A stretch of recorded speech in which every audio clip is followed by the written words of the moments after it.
How do you get around from point A to point B daily? Are you the minority that starts their vehicle every morning and hits the road? Are you the majority that walks a short or long while, then perhaps completes the journey with public transport? Our guest today will talk to us on transport and infrastructural development. But I must clarify before we begin that there are some areas under his ministry that fall under another ministry, such as the public transport system, in particular, ZUPCO. There are a million questions around the new strategy under NDS1 to have all public transport under one umbrella. So, Local Government and Public Works Minister July Moyo has clarified that instead of buying buses and making them belong to ZUPCO, the buses have been bought by government through CMED, and other private players are invited to join. Now, this is where our guest today comes in, because CMED falls under the Ministry of Transport and Infrastructural Development.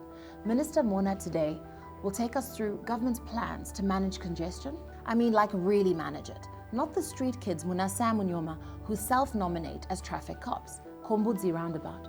Oh, and the bridges that collapse every rain season. Too many lives are lost to road traffic accidents and infrastructural issues. So let's get to the bottom of it, so we can rise above it. When I asked you to send your questions for Minister Felix Mhona, Joel Gombera tweeted this: "Hi, before we can talk of urban tolling, let's fix the potholes-filled roads." Now, I don't mind if the entire program is premised on potholes. The rest is luxury. The subject of potholes is felt not just by the driver or the passenger, but even the pedestrian. How many times have you slowed down during the rain season to make sure you don't speed through a puddle that you know could completely soak the mother walking with a baby on her back? How about the dust raised by vehicles being inhaled by the security guard cycling to work? On that note, why don't we have cycle tracks? Those civilians who fill up potholes with sand, grit, bricks, and stuff, we could spend an entire hour discussing potholes and every single road that we think needs to be fixed as a matter of urgency based on our route to work, via school run, and our personal needs.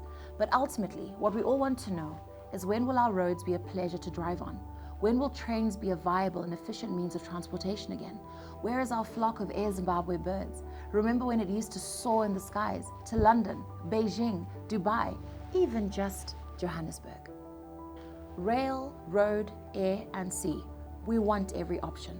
We deserve every option. Let's be that great house of stone, that Zimbabwe. Infrastructure determines our world-class city status. Is our foundation strong? The bricks that we are building our country with, are they strong enough to hold up our growing population and all our land, air, and sea needs? Let's walk, ride, drive, and fly.